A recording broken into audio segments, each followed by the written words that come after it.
Tax cases. Tax cases, this is the bit that is really good. The reason it's really good is the case we're looking at the moment, PA Consulting. PA Consulting is a fantastic case, and it's so relevant to what you're doing. This is a case that, in the simple scenario, company paid a dividend, did all the right documentation, dividend went through, and the revenue said, we don't like you doing a dividend.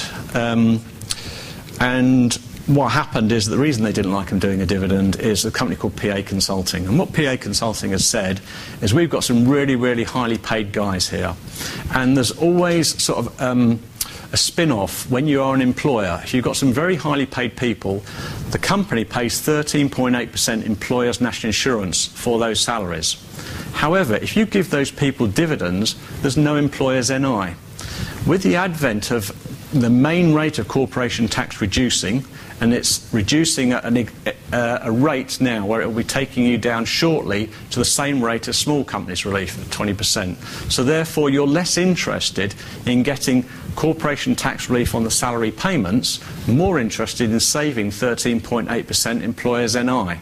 So I think this is going to be even more relevant. And what that means is, therefore, given the choice, the employer might say, well, I'd rather give these people dividends, and if I give them dividends, I don't pay 13.8%, but I don't get corporation tax relief on the dividend payments. They'd worked out the amount they were paying would be much better to do it as dividends. So what they did is they set up a separate company and actually had an EBT. So for, in this case, 3 years, they paid dividends. So they had a holding company. The company paid profits to a subsidiary. Subsidiary EBT then pays money to another company, and that company has Alphabet shares. Alphabet shares basically means, if I've got 26 highly paid members of staff, I'll set up a new company and give them dividends A, B, C, D, E, like that. And then what happened is that the company just paid out the whole lot in dividends.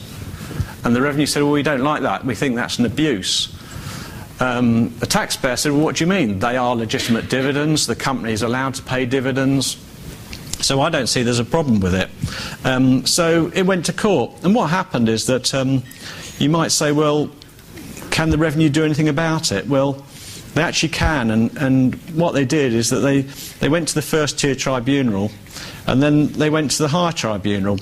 And in both cases, they said, well, we actually think that it's a salary. So what we're going to do is we're going to say it's a dividend, but we're going to charge your employers NI. So they pay dividends, and then they're going to pay 13.8% on the top. Now, as you can imagine, the taxpayer didn't like that, because A, it's a dividend, so he's not getting corporation tax relief for the payment, and B, he's paying employers NI, which he didn't like. The revenue also didn't like it, because they said, look, we've said it's a salary all along, so we want PAYE on all this money, so we don't even like that. So what happens then is they went to the Court of Appeal, and the Court of Appeal gave, again, what I think is a great judgment. And they said that we think that basically we're going to look through and see what you actually meant by doing this. And what you've done is you've stopped an employee bonus scheme. You've stopped it completely, and you've given the same figures as dividends. We think this is remuneration for services performed. So therefore, on that basis, it's earnings. If it's earnings, it's subject to PAYE and employers NI. PA Consulting said they're going to appeal to this to the Supreme Court. Last week they withdrew that appeal. So this thing is really important. The simple case I can explain to you is, if you have someone that works for you 9 to 5, 5 days a week, 52 weeks of the year, just because you call them self-employed, just because they give you an invoice, doesn't mean to say they are self-employed. Chances are they're probably an employee. PA Consulting did exactly the same, but with dividends. Now, what does it mean to you? There's been a lot of publicity in the press that says that People like you guys, the revenue are going to come down and say you can't take dividends. The revenue said no, we're not going to do that. But what you've got to bear in mind is if you take money out of a company, what could that be? It could be A, salary, B, dividends, or C, a loan. That's basically all it's going to be. If you don't have the right documentation, the revenue will come down on you really hard. I've seen a lot of people, and what they try and do is they try and cut corners by not doing dividend minutes, not doing certain things. All you do is you increase the revenue's armoury if you don't put the proper pieces of paper in place. There's nothing wrong with having a salary of £7,000 and a dividend, but you must denote what it all relates to. You must have the right bits of paper. If you don't do that, PA Consulting gives the revenue more power. I don't think it's going to be relevant to you as long as you do the right bits of paper, but please don't cut any corners.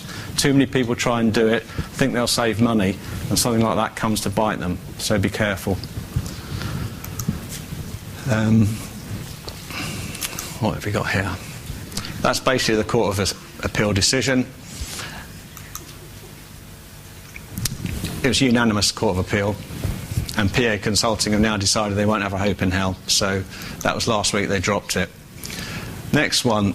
These cases are really relevant to you. This is overdraft interest. So, to give you an idea what this was, taxpayer, Mr. G, rundown caravan site in Yorkshire. Mr. Green, what he did is he went to his bank and said, can you lend me some money? The bank said, what we'll do is we'll give you an overdraft, just over £1 million. £1,045,000. He said, thanks very much, my caravan park needs it. Lends it straight to the caravan park. And then the caravan park used the money. Anything wrong with that? Well, let's have a look. What happens is, to start with, the company showed that it paid interest of £128,464 to Mr. G for loans to the company. Bearing in mind he'd been doing this for 3 years. Number one of the reasons why we never suggest that a company pays you interest if you lend money in your director's loan account is that the company has an obligation to deduct tax from any interest payments. Number one, the company had not deducted tax. So what that meant is that the company wasn't allowed to pay 100% of the interest to Mr. Green. So they should have deducted tax at basic rate. They should have filled in a form, CT61, every 3 months, sent it in with interest, with the tax to the revenue. If it's late, they pay interest and penalties. That was never done. Number one, that's their big problem. So you could say, well, that's the company's problem because the company should have deducted the tax, you pay the tax over to the revenue, and then Mr. Green would receive the net sum. Mr. Green would then declare that on his tax return. So in this case, £128,464 is rental income that Mr. Green received. He would also get a tax credit for the tax that the revenue deducted. Mr. Green then said, well, so what? I haven't got a tax bill. Section 353, subsection 1 of ICTA says that. What that means is, what he was alleging is, I've received £128,000 from the company, but I've paid overdraft interest of £128,000. So where's my tax bill? Well, the problem is, it's overdraft interest. Overdraft interest is not tax deductible. It has to be loan interest. Some of these things, you'd like to think that he'd discussed this with his advisors, and you'd like to think that they would have picked that up. So unfortunately what happens, he's now got a tax bill on £128,000. He gets no tax relief for the interest he's paid, and the company is getting tax bill for the tax not deducted, and they will pay interest because that tax should have been paid every quarter.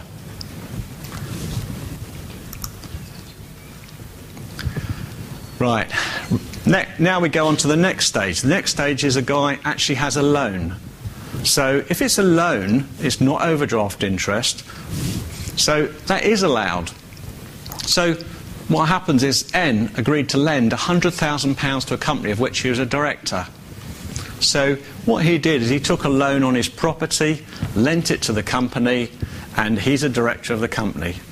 Anything wrong with that? You say the company pays me, and like Mr. Green, what he would be alleging to do is he'd interest received from the company, and he would offset that against the interest that he's incurred on his mortgage. So you could say, well, is that a problem? Well, yeah, it is a problem, unfortunately, The reason it's a problem is because you only get tax relief on interest to close companies. So it's worth explaining what a closed company is. A closed company is a UK trading company, 5 or less members, of which you are one, director or employee, or you own at least 5% of the shares. If you don't, you're not going to get tax relief on it. The way he actually got out, I think he was very lucky, but what they proved that there was another company associated with him. In the event of winding up that company, his shareholding from the liquidation would be more than 5%. And because of that, he actually got tax relief. But I'd say that was the skin of his teeth. Right, so we've done overdraft interest, loan interest. Next one that would probably affect you is guarantees. So this is where what happens is that this is Mr. Goldsmith. Mr. Goldsmith was a director of a property trading company. Company took out a bank loan and he guaranteed it. Perfectly normal circumstance. The only trouble is the rental payments on the flats never covered the mortgage interest. So what he did is that he actually said, right, I'll just pay the money over. And then he claimed tax relief because he was the guarantor. He claimed tax relief on those payments. Anything wrong with that?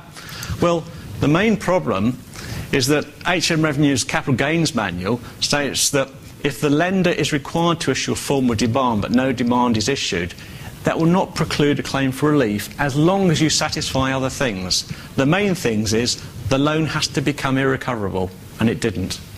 He paid it as he was going along.